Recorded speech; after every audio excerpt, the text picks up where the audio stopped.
అయితే నిందితులు ఎవరు కూడా నోరు విప్పడం లేదనేది కనిపిస్తూ ఉంది.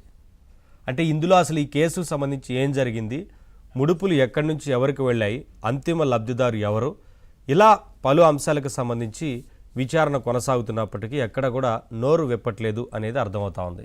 అంటే డబ్బులు ఎలా చేతులు మారాయి, డబ్బు సంచుల్ని హైదరాబాద్ నుంచి తరలించినట్లుగా, అంటే ఇక్కడ నుంచి అందిన ముడుపులు అలాగే ఎక్కడెక్కడో ఉన్న వాటి దగ్గర కలెక్ట్ చేసినవన్నీ కూడా హైదరాబాద్ నుంచి మళ్ళీ తిరిగి ఎన్నికల్లో కూడా వాటిని ఉపయోగించుకున్నారని అక్కడ నుంచి ఆ డబ్బు సంచుల్ని అప్పుడు పోటీ చేసిన వారికి పంపించినట్లుగా తెలుస్తూ ఉంది. అయితే అది ఎవరికి పంపించారు, ఎక్కడికి చేరవేశారు, ఎంతమందికి అందాయి, ఇలా ఎన్ని నియోజకవర్గాలకు వెళ్ళాయి, ఇలాంటి అనేక విషయాలు, అనేక ప్రశ్నలు ఉన్నాయి. వీటికి ఎక్కడా కూడా అంటే కొంత ఆధారాలు సిట్ సేకరించింది, ఆధారాలు టెక్నికల్ ఎవిడెన్స్ని కూడా సేకరించింది సిట్. అవి ముందు పెట్టి ప్రశ్నిస్తున్నప్పటికీ కొంతమంది నోరు విప్పనట్లు తెలుస్తోంది. ఈ నేపథ్యంలోనే అసలు అంతిమ లబ్ధిదారు ఎవరనేది ఒక క్లారిటీ వచ్చినప్పటికీ వారి నుంచి మాత్రం సమాధానం రాబట్టేందుకు ప్రయత్నాలు చేస్తున్నట్లు తెలుస్తోంది.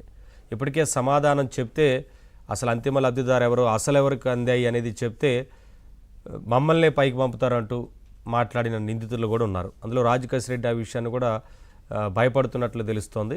అంటే వారు చెప్పినా వారి మాటలను బట్టి చూస్తే అర్థమవుతా ఉంది. ఇలా నిందితులు అందరూ కూడా నోరు విప్పట్లేదు కాబట్టి నార్కో అనాలిసిస్ టెస్ట్కి సంబంధించి అనుమతి కోసం హైకోర్టులో పిటిషన్ వేయాలని సిట్టు భావిస్తున్నట్లు తెలుస్తూ ఉంది. అనుమతి తీసుకుంటే ఒకవేళ ఆ రకంగా నిజాలను బయటపెట్టే అవకాశం ఉంటుందని సిట్టు భావిస్తున్న నేపథ్యంలో విచారణలో భాగంగా ఇలా పలు అంశాలకు సంబంధించి పరిశీలిస్తున్నట్లు తెలుస్తూ ఉంది. ఇప్పటికే నిందితులు ఎవరైతే ఉన్నారో రాజకేశ్ రెడ్డి కావచ్చు, అలాగే గోవిందప్ప, ఇతర నిందితులు కృష్ణమోహన్ రెడ్డి కావచ్చు, ధనుంజయ రెడ్డి, ఇప్పటికే చెవిరెడ్డి కూడా అరెస్ట్ అయి ఉన్న నేపథ్యంలో లై డిటెక్టర్ పరీక్ష చేస్తే పూర్తి స్థాయిలో బయటపడతాయి, ఇంకా నిజాలు ఏమున్నాయనేది సిట్టు భావిస్తున్నట్లు ఒక సమాచారం, విశ్వసనీయ సమాచారం. కాబట్టి మరి ఇప్పటికే ఆధారాలు కూడా ముందు పెట్టి ప్రశ్నిస్తున్నప్పటికీ పెద్దగా వారేం చెప్పట్లేదనేది తెలుస్తూ ఉంది. అయినా సరే టెక్నికల్ ఎవిడెన్స్ పూర్తి స్థాయిలో ఉంది కాబట్టి ఈ కేసు సంబంధించి ఇంకా పూర్తి స్థాయిలో విచారణ చేసే యోచనలో సిట్ ఉందనేది కనిపిస్తూ ఉంది. ఇదే అంశానికి సంబంధించి ఇవాళ డిబేట్లో మాట్లాడదాం. డిబేట్లో పాల్గొంటున్నారు టీడీపీ లీడర్ ఎర్రా వేణుగోపాల్ రాయుడు గారు, అలాగే అంకమరావు గారు సీనియర్ పొలిటికల్ అనలిస్ట్, అలాగే జనసేన లీడర్ మహేష్ మెరుపుల గారు. అందరికీ నమస్కారం అండి, వెల్కమ్.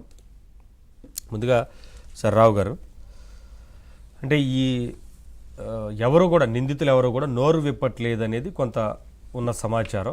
టెక్నికల్ ఎవిడెన్స్ కావచ్చు, పూర్తి స్థాయిలో ఆధారాలు మొత్తం కూడా సేకరించి విచారిస్తున్నప్పటికీ కొందరు అంటే వారి విచారణ ఆధారంగానే ఒక్కొక్కరినిగా అరెస్టులు చేసుకుంటూ వస్తున్నారు. అంతిమ లబ్ధిదారు ఎవరనేది ఒక క్లారిటీ వచ్చినప్పటికీ, ఎవిడెన్స్ సేకరించినప్పటికీ కూడా వారి నుంచి కొంత ఇంకా నిజాలు